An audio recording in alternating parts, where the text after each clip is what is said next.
I am going to try and beat Minecraft with only half a heart in hardcore mode. This means that at any point if I take even a half a heart of damage, the whole thing is over. Can I beat Minecraft with this insane challenge? Let's find out. I spawned into the world starting dangerously close to a cactus, one step away from ending my entire playthrough before it had even started. The first thing I did was make a beeline for a tree and get a simple wooden pickaxe, trapdoor, and ladders. If I was going to survive, I needed to establish a base as soon as possible, and while a hole in the ground might not be the prettiest thing, it's definitely going to keep me safe from all the mobs. Once I'd established a simple hidey hole, I began expanding it using my wooden shovel and wooden pickaxe. I then took a short break to grab myself some more food and some more wood. Using my wooden pickaxe to kill chickens wasn't exactly the most efficient thing in the world, but it was all I had for now, so I made do with it. As I was heading back, I realized it was a little bit difficult to find my hidey hole, being just a trapdoor in the ground. So I made a dirt pillar on top of it so that it would be easy for me to find in the future. I had to be careful when getting down though. Remember, even if I fall from just 4 blocks up, the entire world gets deleted. Once I was back home, I crafted some basic stone tools.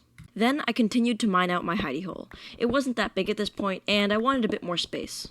By this point, I realized that it was extremely easy for me to die, and the easiest way to protect myself from a mob was to get a shield. So I headed into the nearby cave and tried my best to grab myself some iron. Luckily there were no mobs there, so I was pretty easily able to get myself 8 iron. I then crafted the shield. It wasn't perfect, but it did end up saving me a couple of times throughout the playthrough. I went back up the ladder to get some wood and food. At this point, it was getting pretty close to night, and I needed a bed to be able to sleep through it.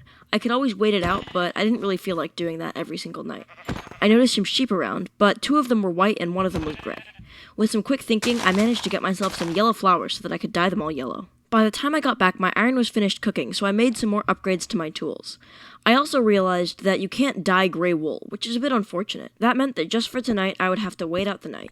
Although it wasn't that boring, I could mine out my hidey hole, make it bigger, get some upgrades, do things like that. After I was happy with the size of my residence, I started to make a mine.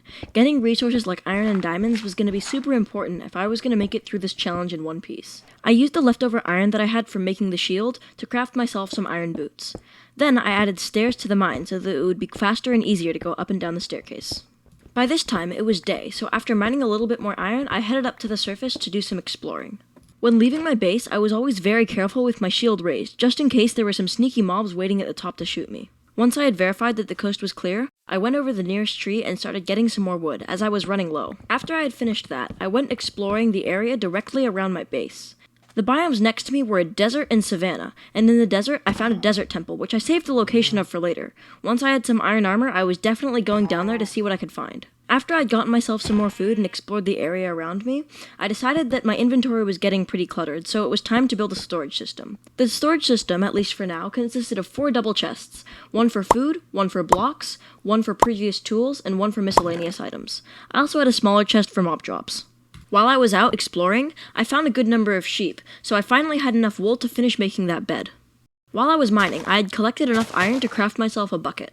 Having a water bucket on my hotbar was a really good idea, since if I accidentally fell from a height more than 4 blocks up, there was a chance that I could save myself if I reacted in time. Once I'd gotten back from refilling my water bucket, it was becoming nighttime, so I took my first, well-deserved rest. The next morning, it was back to the mine. I wanted to get myself iron armor and maybe even some diamonds as soon as I could. While I was mining, I dug into a dark, dangerous cave. Super cautiously, I pillared myself into the cave, and there I found my first mob. I had my first mob battle with half a heart in hardcore mode, and here's how it went down.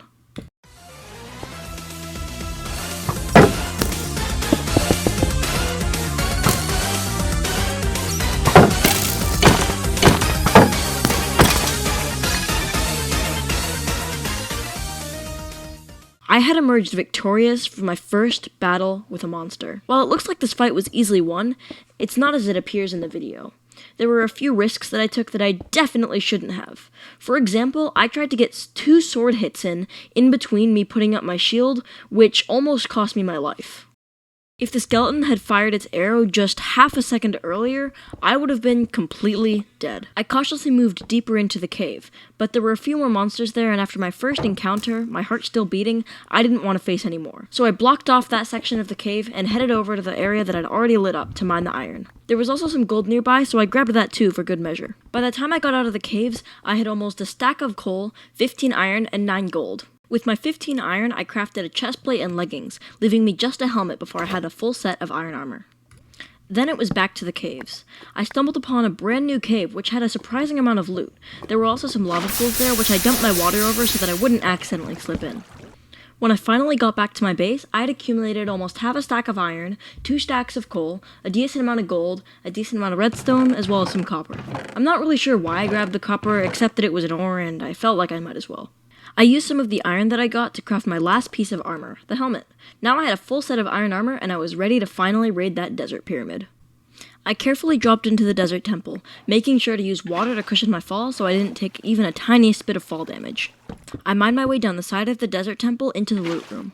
Inside of this chest, I found 3 enchanted books. Most notably, one of them had Fortune 3, which would be really useful later in the game for getting some diamonds. I wasn't planning on doing any enchanting, but if I accumulated enough iron to craft myself an anvil, Fortune 3 could definitely be a feasible goal to go for. In another chest, I found a golden apple. This was actually a huge turning point for me mentally, because I hadn't really thought about it this way. I could use golden apples and enchanted golden apples to get more hearts than just my half of a heart. A golden apple would grant me 2 extra absorption hearts, while an enchanted golden apple would get me 8 precious hearts. These would be incredibly valuable for the Ender Dragon fight and for the Nether, so I made sure to craft some more once I got home. All in all, I found 3 golden apples in this one desert pyramid, which was a really good amount. I kept them on my hotbar just in case something bad happened and I needed to use them. While exploring, I also found a desert village. There wasn't really much of interest here, but I did take the wheat just in case I needed some extra food later on. I also grabbed a couple of the beds that were lying around the village. Since this was hardcore mode, I didn't need to worry about where to set my spawn, so if I ever got trapped at night outside of my hole, I could just sleep in the middle of nowhere and be safe during the day. I also found this magical dead bush, where I seriously considered sacrificing myself. I mean, who am I to judge? The thing can literally do magic. It should strike me down right now for not being on the same level as it. But in the end, I decided that it was probably harmless, so I walked away.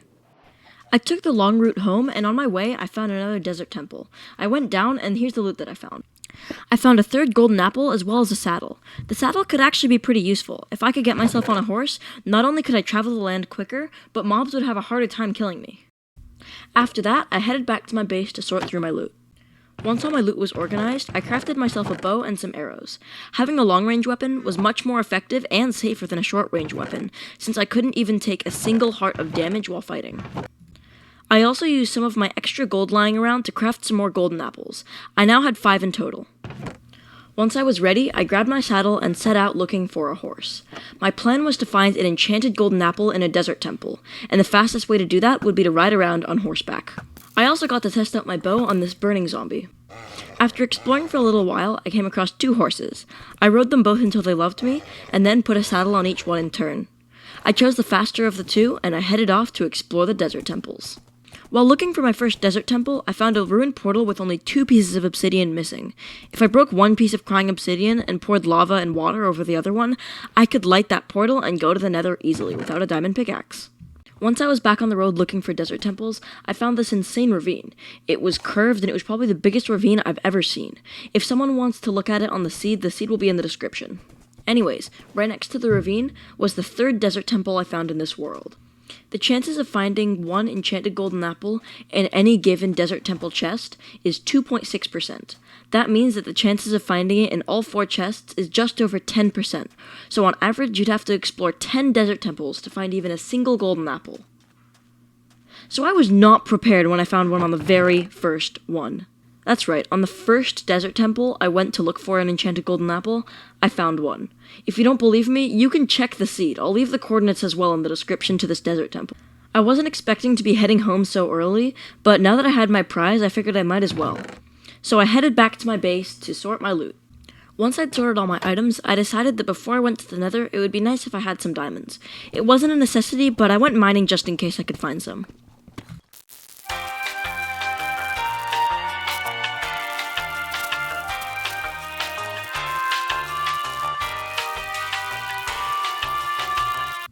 After an hour of mining and no diamond luck, I decided to cut my losses and start preparing for the Nether. There were a few things I needed to do before I could go. First, I mined gravel with my shovel so that I could get myself some flint so I could stock up on arrows. I stocked up on golden apples, made sure that my hotbar was arranged correctly, got some extra tools, brought a bed in case I came back at night, and made sure that I had plenty of blocks in case I needed to get out of a sticky situation. Once I relocated the ruined portal, I spent about 5 minutes mining this crying obsidian with my iron pickaxe. One eternity later. Next, I made a complete mess of getting this last obsidian in place, but somehow I managed it.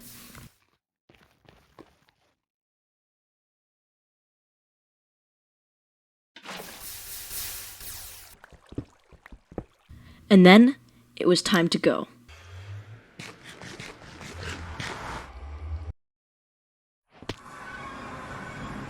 Now that we're in the Nether, let's review the game plan. I did not want to kill 16 to 20 blazes just to get the blaze rods that I needed. That was way too dangerous. So, here was the plan. Step 1, get 1 or 2 magma creams. Step 2, get 2 blaze rods and get out of there. Once I got back, I could then craft a brewing stand and brew myself fire resistance potions and shoot at the blazes from afar with a bow. The only long-range attack that they have is shooting fireballs, and with a fire resistance potion, I can completely negate the damage. However, just to be safe, I would still raise my shield while they were shooting at me. I spawned into the Nether in possibly the most perfect place. I was in a basalt delta, which was a treacherous biome, but it was amazing for getting magma cubes. However, I was also very close to the Nether wastes, which is the biome that Nether fortresses will normally spawn in. This is perfect because it meant that I could get magma cubes while still being able to find the Nether fortress fairly close by. Immediately upon entering the Nether, I found a large magma cube, which was behind a handy little wall, which meant that I could just shoot at it with my bow. Unfortunately though, I didn't get any magma cream from that. I decided that I could probably find magma cubes elsewhere, plus the top priority was to get the blaze rods, so I started traversing the Nether through bridges and tunnels. While it might be slower and more boring, by far the safest way for me to travel in the Nether was digging around in tunnels. There, enemies couldn't get me. If I was traveling through a warped forest and a stray piglin shot accidentally hit me, the entire game was over, so while it might have been more boring, it was definitely worth it to travel through tunnels. But while being a Nether mole did have its advantages, it also had its downsides. For example, I only brought 2 iron pickaxes, and those wore out pretty quick. Since my pickaxe was about to break, I decided that I had to risk the surface, so I started tunneling up. When I reached the surface, I could not believe my luck. I had dug directly into the center of a Nether fortress. This luck was absolutely insane. I can't believe I got so lucky on this playthrough. The blaze spawner was right in front of me, but I had also dug into an intersection. I had to make sure to block off the other tunnel, so that I wouldn't get snuck up on by a wither skeleton from behind. Once I'd finished that, it was time to do the most dangerous thing yet. Fight the blazes. Here was my strategy. Keep my shield blocked at all times, except when I was shooting at them with a bow. I would get 1 shot in and block my shield until all of their volleys had finished, then fire 1 more shot. I would keep going like this until either my shield got low, in which case I would go back to the overworld and grab a new one, or I killed them and got 2 blaze rods, in which case I could leave and brew fire resistance potions. And here is how it played out.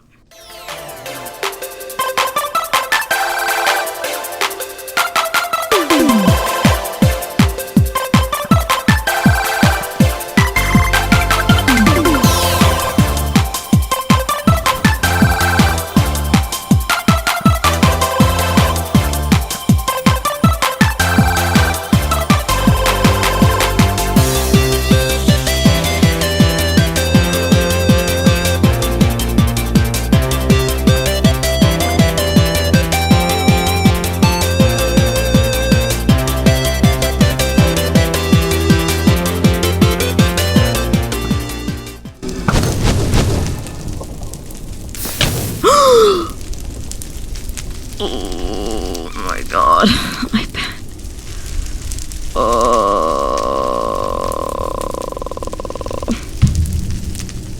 I backed up into the...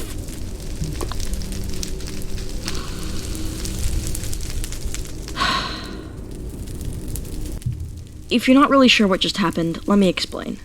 I was holding up my shield, so I was fine, but the blazes were firing fireballs behind me as well. That meant that when I backed up, I died in the fire. Because I only had half a heart, my death was instant. I had no time to react, no time to eat a golden apple, nothing. I just died. Looking back on it, I definitely should have traded with piglins for a fire resistance potion, but I didn't really think of that at the time. If this video somehow manages to get 1,000 likes, I'll do a part 2. I don't really want to do a part 2, that's why the like goal is so high.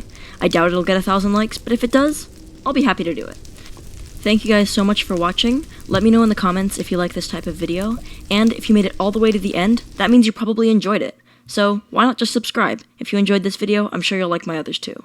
Thanks again for watching, leave a like, and I'll see you guys in the next video. Goodbye.